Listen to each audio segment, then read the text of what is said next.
Pass it over here. Have fun today. Let's all get to know each other. Talk to someone you've never met before. Get a number or two. That's what it's all about. And I'm going to go ahead and get out of your way right here. So, good morning. Thank you. Good morning. So if you're in the back of the room, you can feel free to come up to the front of the room so we can have a small, intimate conversation with the massive amount of people that we have so early in the morning. Um, so my name is Beth Shaw, and a very long time ago, I founded a yoga school called Yogafit Training Systems worldwide. We have trained for over 27 years all over the world. I've also been a curious seeker spiritually, and obviously psychedelics and related things are part of that seeking. And I'll let my co-host here introduce herself. Hi, I'm Rachel Carlevale, and I'm the founder of Ganjasana, is a cannabis, plant medicine, yoga, and meditation school. And I've been working for a long time with the plants, starting with the cannabis plant when I was very young, and then went on to research with a MAPS research grant at the with the Shipibo tribe in the Peruvian Amazon. And so using a lot of the techniques and skills and understandings that we gather from being able to quiet our minds enough to listen to the messages of the plant is what I like to bring into the teachings of the yoga practice. So, Thank you. Did you bring a PowerPoint? yeah, you're presenting first. Okay.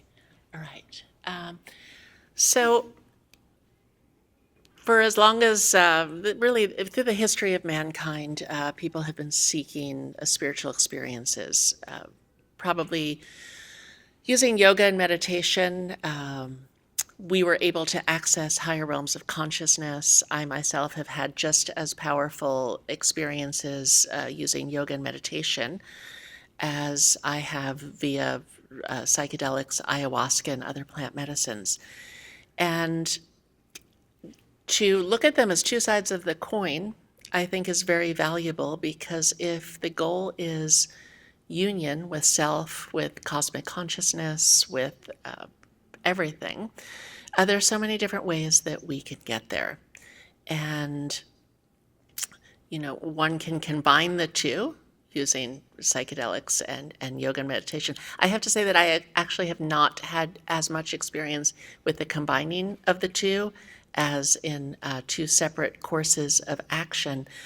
But, suffice to say that as spiritually seeking beings, we can definitely enhance our journey with daily breath work, with meditation, with yoga, and also psychedelics. So through the lens of looking at self and the greater cosmic consciousness, there are many different routes in. Is anyone a yoga practitioner in this room? Okay, so we've got a couple of people, and a psychedelic practitioner. I believe that it does, yes, I'm sure you would agree with that statement as well. So, has anyone combined the two? Would you like to share your experience? I always like to open it up in the beginning to, experience shares. Well, I find cannabis relaxing and refocusing the psyche, the attention of the mind, and there is, I find it interesting listening to the voices go by and the world go by and staying centered on the breath. And you find that using psychedelics or cannabis helps in that? I don't know that I would say helps, but it's just an alternate state. So an opportunity to look at it from a different perspective. Great, thank you. In the back? Yeah, I have a different view on it a little bit. I am neurospicy, so I feel like a lot of my life I've spent masking, and now that I'm getting older, I'm starting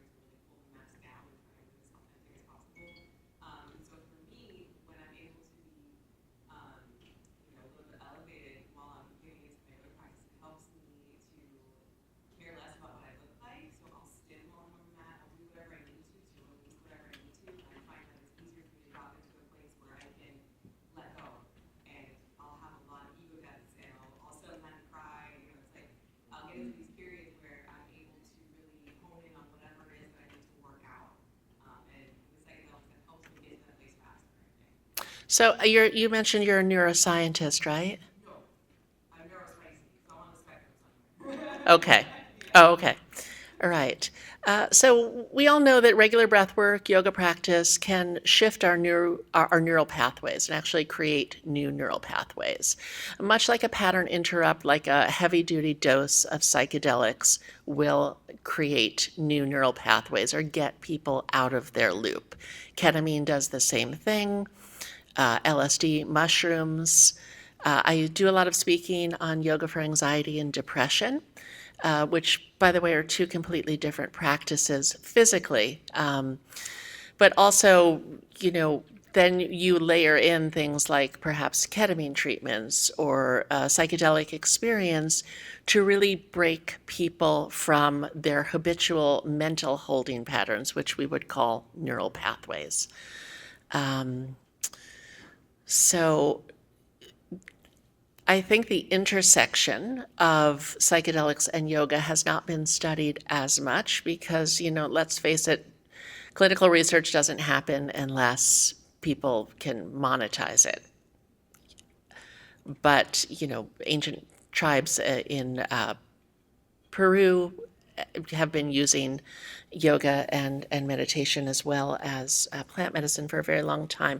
One of the things that I believe is very important for those of you who delve into more esoteric forms of plant medicine or even a psychedelic or mushroom experience is prep work. We talk a lot about integration and the importance of integration after a psychedelic experience, but also to prepare oneself for that experience. I believe that yoga and meditation are paramount. Many times, and I've been to many different groups where there are new people to ayahuasca, and there's a lot of fear and trepidation for first-time users, which can be alleviated even with something as simple as a 30-minute yoga practice with meditation, with getting oneself centered for the experience to come. So again, when we talk about integration with psychedelics, I also know that yoga and meditation are very important pre-work. And then, of course, afterwards. Now, you think about like your typical psychedelic session, I'm going to say ayahuasca or maybe long periods of MDMA with assisted therapy, mostly spent lying down. So also the need for movement and body awareness and focus on self. Why not a yoga meditation session after the journey as well as before the journey? So I work with a lot of groups to prep people for their initial voyage, if you will, to the great beyond or to inside. And if anybody has any questions at any time, feel free to raise your hand or if you'd like to share something. Do you want to jump in here? No, they weren't really 100% clear on what was happening. Yeah. Okay. Yeah. I have a PowerPoint. Okay, great. Excellent. Good. Yeah, I totally echo that yoga and meditation is quite necessary for the preparation and the integration of working with any type of psychedelic or plant medicine. And I do have yeah, let's go to the next slide. Yeah, the next one. It's not going. It's not going. Oh, here it is. It's going on here. Oh, it's on here. Sorry. No worries. Wrong computer. Sorry. Okay. How about now? Great. So the first thing to think about is mindfulness. So by definition, to be mindful means to pay attention to the present moment without judgment. And so whenever I've worked with the plants, our ancestors have told us, like ayahuasca, for example, you have to mix one specific vine out of all the thousands of vines in the jungle with one specific leaf in order to activate the DMT in the ayahuasca. And you ask, well, how did they know to mix out of, tens of thousands of trees and tens of thousands of leaf species? How did you know to mix this vine with that yage leaf? And they said, well, the plants told us. And so by being able to quiet our minds enough so that we can actually listen to the plants. In this modern day age, we have artificial lighting and EMF technology and all of these factors that are disassociating us from the natural world, from our natural circadian rhythms, to be able to tap into the wisdom of nature. And so the first thing that we need to do is to be able to quiet our mind so that we can actually listen to the plants and receive their messages. So it's really important to prepare because as you spoke about, psychedelics open neuroplastic windows. We have research about that. Without these tools, these insights can be really overwhelming, and I'll share a story shortly. And it can offer a structure for grounding. So a lot of times, some of the shamans or medicine people that I've worked with said to have some type of intention, or in yoga and Sanskrit, we call it a sankalpa. And if you think about your thoughts, kind of like a river, right? Your consciousness is like this wave, this stream, and your intention is like a rock in the river that will ground you through these epic experiences. And so it's so dire important to have that anchor through your practice. So anytime things become, grand visions or really difficult process in the journey, you can always return to that anchor to bring you back to the present moment, to practice that sense of mindfulness.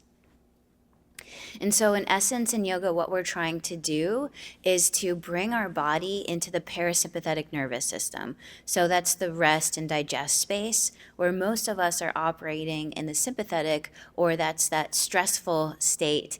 And they both have their reasons in nature, but it's impossible for us to listen to the messages of the plants, whether it's cannabis or ayahuasca or whatever plant you're working with, mushrooms. It's impossible to listen to it if you're in a state of stress. So you must first bring your body into this state of the parasympathetic nervous system. And we do that, you may notice, if you've been in a ceremony, through drumming can bring the heartbeat to a specific state, singing, all of our breathing practices that we do in yoga, in essence, scientifically, is dropping our cortisol levels and bringing us into this space of peace in our minds and our bodies. So in yoga, we have the different chakras, and I just wanted to share that it's also very similar in permaculture to the zones of regulation. So permaculture is an act of farming that we do in cultivating all of the plant medicines. And we call zone 0 is the self, and then understanding the next zone out of you, your spatial awareness of the people around you, the set and setting, the temperature of the room, the music, the smells around you. If you're about to trip and you're watching a horror movie, it's probably not going to be a good experience. So you want to make sure that all of these zones of regulation, as well as in yoga, your root chakra needs are taken care of. You're fed, you're sheltered, you're clothed well, all the way up to the crown chakra. So finding a sense of balance in body and mind in that way. So yoga is preparation. That's me in the jungle brewing ayahuasca. And the reason that I find it so beneficial is because when I first started practicing yoga, I was about 15 years old. And then I went to the study in the jungle when I was 19. So I already had years of a yoga practice with me. And it was when I was working with ayahuasca and ceremony, I was having a really difficult journey, terrible visions, and I noticed my hands, I was clenching into fists. And sometimes when we work with psychedelics, we get this sense of almost like rigor mortis, or your wrists can twist. I don't know if anyone's experienced that, if you're in a deep psychedelic journey. And I had this aha moment, a realization that, oh yeah, my yoga practice, and remembered the lotus mudra. So I took my hands from this fist position, and I opened them up into the lotus mudra, and all of my dark, scary visions became beautiful, and I had all of this new realizations. And then I remembered my breath, and I took a deep breath in, and I felt my body against the earth, and I remembered my physical body.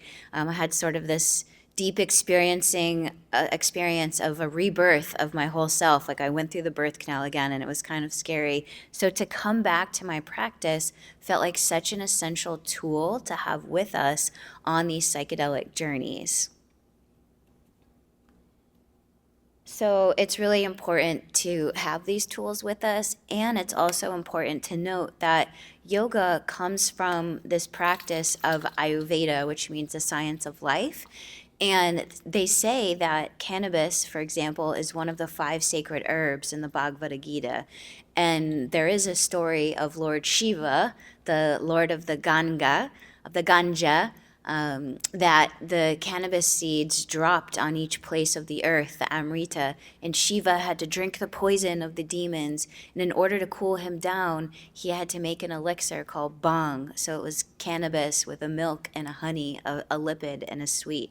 And so he drank that, and it allowed him to cool down. And that's where we get the kundalini rising, that sensation from our roots all the way up to the crown, also seen as maybe the experience of consciousness. So it's really interesting to look at these modern day yoga, how we practice it, was actually gifted to us from the plants themselves. So how to hold your body, the asanas, how to breathe, pranayama, was taught to us from the seeds of the plant medicine. So that's Shiva there, a bit of the roots. And when we do smoke with the plants, later today I'll be teaching a cannabis yoga ceremony. We say Bum Shiva to just let him know that we're about to awaken the spirits of the gods around us and partake in working with the plant medicine together. And so for a lot of us, our trauma is stored in the body. And there's a lot of research on this by Bessel van der Kolk. He wrote a book called The Body Keeps a Score. I don't know if any of you are familiar with that, but knowing that our DNA, all the way down to the cellular level, holds the trauma of not just ourselves, but some say 7 generations back of our ancestors' trauma. And so when you work with psychedelics, it may reawaken this. And so being able to have these tools of yoga and meditation and this sense of mindfulness can help us move through and embody and process the different traumas that we may experience. So as we were talking about having that intention and a sense of meditation to help increase our clarity and our focus throughout our plant medicine journeys. And some keys to conscious consumption when you are using these practices for your psychedelic journeys. First, for master plant, any type of master plant you're working with, to give you a sense of ease and peace and bring you into the parasympathetic nervous system to know your farmer or the shaman or where this plant came from. Is it a random bottle of ayahuasca you're gonna drink that's been shipped here and you don't know how many hands touched it or what else is in it? So having that close connection to the source is really important in building a safe and healing journey. Also having the proper diet and understanding cultivation and extraction methods. So if you're going to use cannabis, for example, or a ketamine that was extracted with a butane, which is a carcinogen, that's going to create havoc and toxicities within the body. So it's important to remove any type of carcinogens and seek out sources that are pure and beyond organic. We can actually go to the next one. So these are just parts of the principles of permaculture, earth care, people care, and fair share. And so incorporating these into our journeys is really important as well to understand our care and our connection to the earth, the care and the connection to all the people around you, and to fair share, that everyone gets their part of the share. And so this is just another plug for regenerative agriculture. Even within the Amazon jungle, we were practicing permaculture and cultivating the ayahuasca vines. Some say that, a lot of the medicines we use, wachuma, for example, are becoming extinct. And so it's important that we become a part of this cycle and give back to the earth and become an active participant in the cultivation and the growth of the plants as well. And here's just an example. I live in Colorado, and so most dispensaries, this is herb that's pulled off the shelves, have PM, powdery mildew, toxicities in them, and this is what they're selling to patients in this day and age. So that's why it's so important that we as consumers of any type of plant medicine are advocates for ourselves for good, clean medicine. So here's some examples of different herbs that I grow in my garden of living organic plant medicine. And then some integration practices. One of our principles of permaculture is integration over segregation. So growing crops together like polycultures, many different species come together. And so as we integrate all of these practices, it's important to do things like journaling and breath work or yoga nidra to help process the experiences that you have, and understanding the brain's neuroplasticity. So it's our ability to process the experience and become malleable is around 2 weeks to a month after the journey. And so it's a really dire time to just kind of settle in and quiet down and reflect on your journey, and have some daily practices to support this new sense of self that you may have created. So whether that's a commitment to meditation every morning or gardening, or just if you got a message from the plant to start to serve that message. And I just like to point out, as Terence McKenna says, avoid gurus and follow plants. Guru in Sanskrit means one who removes the darkness so that we may see the light. And when I lead ceremony, I always like to say the plants are the teachers here. And so I'm just here to guide you to help quiet the mind so that we can listen to the teachings of the plants. So remember these tools before you take your next sip. And then I did just want to share, we do have trainings and then a class later today, or if you want to learn more information about these practices. And yep, the class is at 12:30 today. So just a bit about, here, yeah, at the Bliss Room. And what are you going to be offering? We're doing a cannabis yoga ceremony. So applying these practices that we just discussed, working with the cannabis plant. 12:30 in here. Yeah, at the Bliss Room. Mm-hmm. And so I don't know if anyone has questions or if you want to speak and add anything. Questions? That's great. Really helpful. Keep starting to get away. Yes. How do your intentions change when you're combining psychedelics and yoga versus doing them separately? Well, for me, my intention remains the same. So if I'm doing, just say, I see yoga as a tool to bring into a psychedelic journey, if that makes sense. So I would first practice yoga sober so that I have all of these understandings of how to hold my body in asana or how to have a breathing technique, simhasana. So I would take those into the psychedelic journey, and whatever my intention is, for me, would remain the same. Do you want to answer that? Yeah, I think the intention for me personally is always the same, and that's, truth, clearing illusion, Maya. That's where, again, sometimes an additional substance can help you get closer to that. Also, just in terms of having a strong yoga practice and breathing practice, I've seen with a lot of individuals, if they don't have that, they're a lot easier to get off kilter during a journey, during, maybe someone took too much cannabis and they start to panic. But if you have had the experience to stay connected to the breath, to stay in your physical body, there is a less likelihood of panic or having a bad trip. Also, conversely, having an ayahuasca experience, a psychedelic journey, you learn how far you can go away from center and still be able to bring yourself back to a holistic place, which during the course of everyday life becomes very valuable.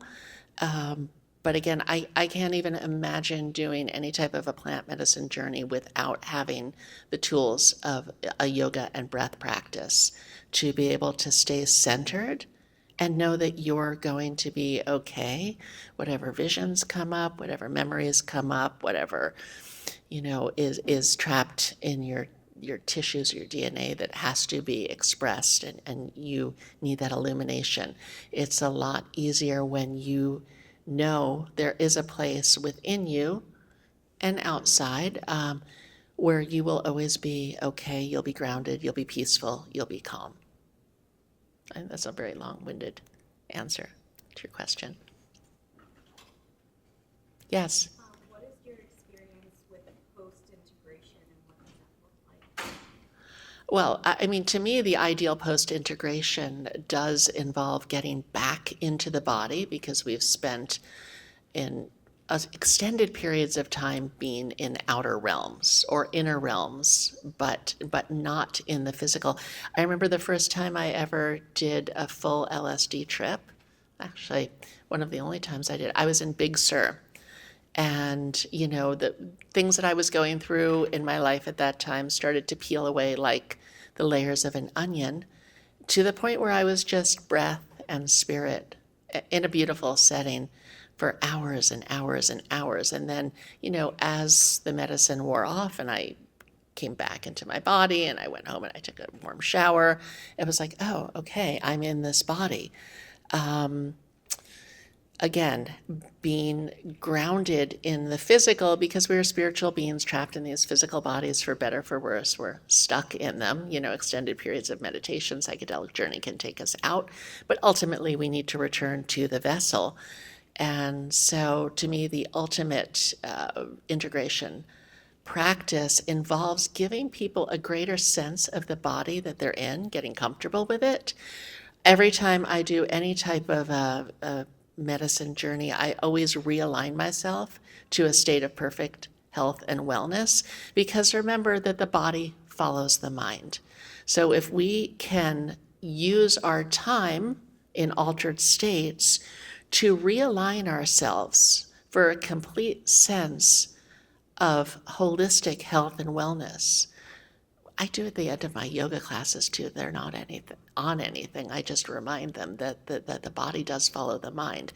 So we can really use our journeys outward to create a greater sense of being at ease in our physical bodies. Do you want to answer that question as well? Sure. So during the psychedelic journey, I think it's so important that we always have some type of guide. And so when we think about yoga, again, when we look at the chakras or the zones of regulation in permaculture, we have to satisfy almost in a hierarchical need of like our base chakra satisfying our food, our shelter, our sense of safety, all the way up to the solar plexus of who we are before we can get all the way to our crown chakra, that sense of oneness. And so in order for us to get up there, we have to have somebody there who's protecting our physical body, right? You might call it like a trip sitter or a guide. And so for the post psychedelic experience and integration, I really recommend that when you go back into your yoga practice, you continue to have that support system for you to be able to come out of the lower chakras and into the upper chakras. I always like to compare it to the movie Avatar. I don't know if anyone's seen that, but in order for him to sort of move up into his higher consciousness, he has to have a protector who's there in the physical plane, who's protecting his actual body. Because if we're all living in our high crown chakra, we're all one. We'll walk out into traffic and get hit by a car. We're all one with everything. So we still need to have that sense of groundedness. And so as we come up, we also need to feel that protection to come back down and ground us. And so that can be seen through not just our yoga practice, but the foods that we eat. If you think about what grows in the ground, carrots or root vegetables or ginger, when you eat those foods, you feel rooted. And so after having these really high experiences, to come back to earth, feel that sense of rooted connection, and then also have the support of a guide or another person that can be there with you when you go back into these deep transcendental meditations or back into your yoga practice, especially the first couple weeks after your journey. Can I ask your point of views on facilitators taking medicine in ceremonial spaces? Well, my point of view is that's how our ancestors have always done it. They take the ceremonial medicine in usually very small amounts because they've been generally working with the plants for their whole lives. I know a lot of the people I worked with, they start around the age 7, and their grandparents and their great grandparents for generations have been working with the plants as well. And so in order to come into that same linear plane with each other, it's almost important that they, in my opinion, work with that plant medicine at the same time, so that you're able to understand what your participant is experiencing, so you can kind of help draw them out of it. I remember one time I saw this giant tarantula and I jumped up out of my seat and I was in fear. And then I saw around me about 5 other people also jumped up. And so there's always this question of am I just experiencing this, or is some veil being lifted and we're all actually seeing what's here? And so the shaman had to do some special asustas, or soul retrieval of this dark spirit that had entered the room. And so just imagine that if, I'm quite an advocate for using plant medicines in a natural setting, but if you were in a doctor's office in a sterile environment and they have no idea what you're seeing, it could be a lot more difficult to process this journey together than if they're in it with you. So I don't know if you want to answer that.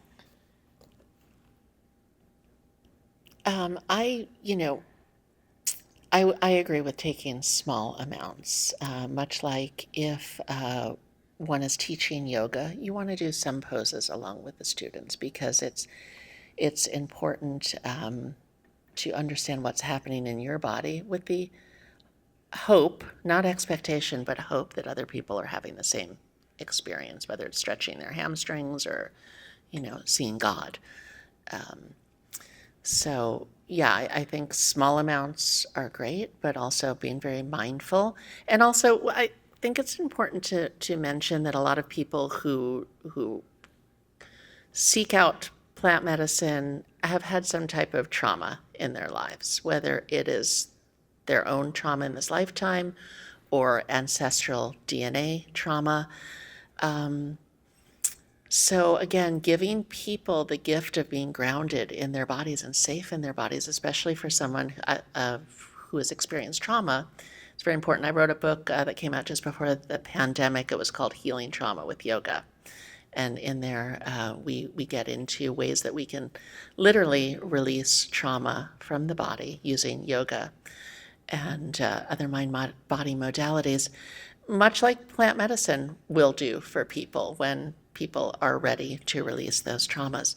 But again, making sure that people feel safe. And my friend here in the front row and I, we went to a plant medicine ceremony a few years ago down in Homestead. And I remember, I only took 1 shot of ayahuasca that night because all I could hear is sounds of the Florida Turnpike, and it didn't feel like a particularly safe container to be able to go further. So when we create that safety for our participants, and by grounding them in their bodies first and foremost, I believe they're going to have a lot better experience. I used to work at Max, and currently the psychedelic studies that are taking place do not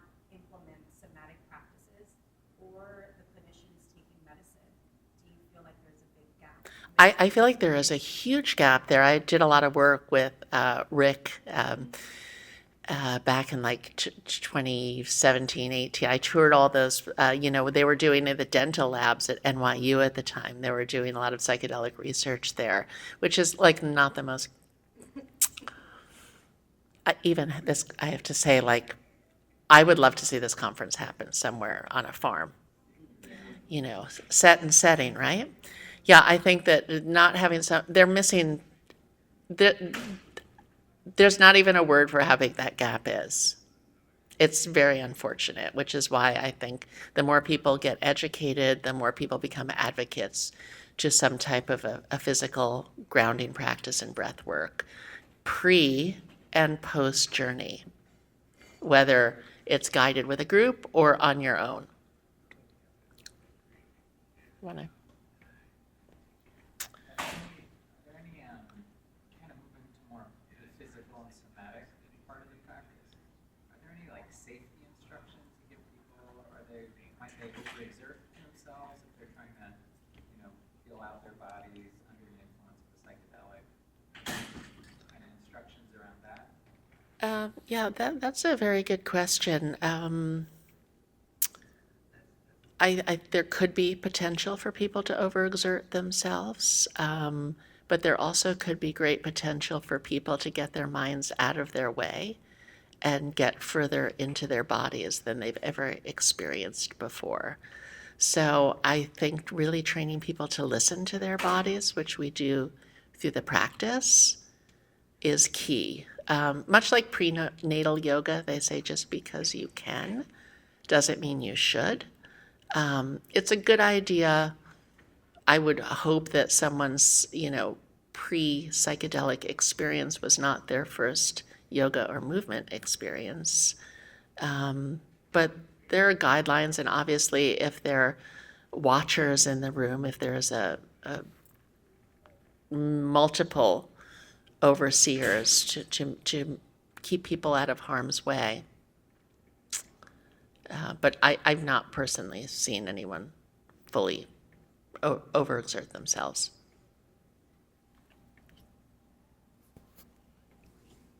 Yeah, I think, anytime someone's working with psychedelics, there's a huge safety factor. The saying, you think you can fly and you go jump out a window.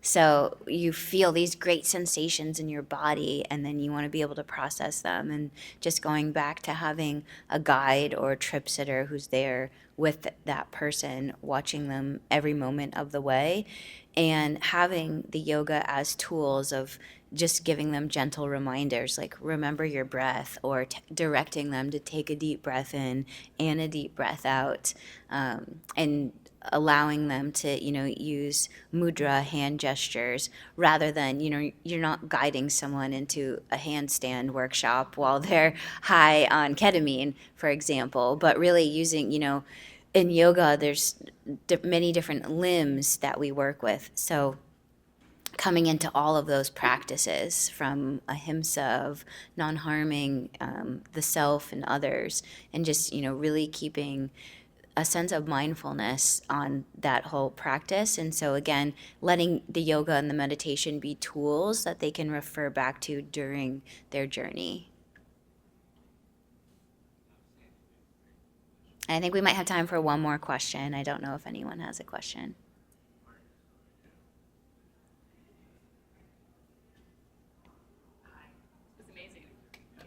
Thank you.